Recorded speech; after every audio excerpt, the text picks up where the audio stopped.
मित्रांनो, नवरात्रीमध्ये आपल्या कुलदेवीला विसरायचं नाही. हा व्हिडिओ खास करून विवाहित महिलांसाठी असणार आहे. मित्रांनो, नवरात्री सुरू होणार आहे. नवरात्रीचे 9 दिवस नवदुर्गेचे असतात. 9 वेगवेगळ्या देवींचे असतात. आणि प्रत्येक वारी, प्रत्येक दिवसाला, प्रत्येक दिवशी वेगळी साडी घालायची, वेगळा नैवेद्य, असं भरपूर आपण गोष्टी करत असतो. पण यातच आपला घोड आणि आपली चूक होते. ती म्हणजे कुलदेवीला विसरतो, कुलदेवीची पूजा राहते. नवरात्रीचे प्रत्येक दिवस शुभ असतात. यावर्षी नवरात्रीचे 10 दिवस आहेत. तर या 10 दिवसांमध्ये कोणत्याही दिवशी तुम्ही नवरात्रीचे पूजन करू शकतात. ते तर कराच. परंतु आपल्या कुलदेवीचे सुद्धा पूजन करा. कुलदेवीचे पूजन कसे करायचे? तर विवाहित महिलांनी आपल्या कुलदेवीची ओटी भरायची.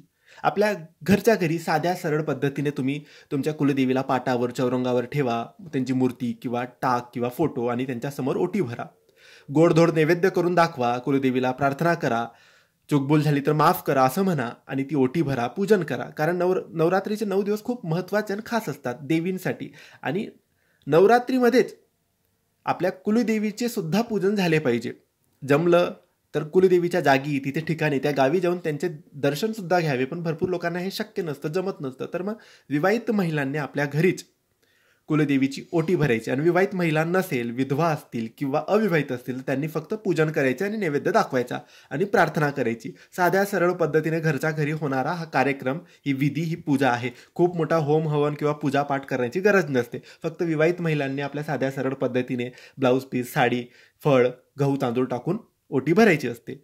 आणि विवाहित नसाल, कुमारिका असाल किंवा विधवा असाल तर तुम्ही फक्त पूजापाठ करा, मंत्रजप करा, नैवेद्य दाखवा, गोडधोड नैवेद्य दाखवायचा. बस, अगदी साधे सरळ पद्धतीने हे तुम्ही नवरात्रीच्या कोणत्याही दिवशी करा. सगळे दिवस शुभ असतात. धन्यवाद.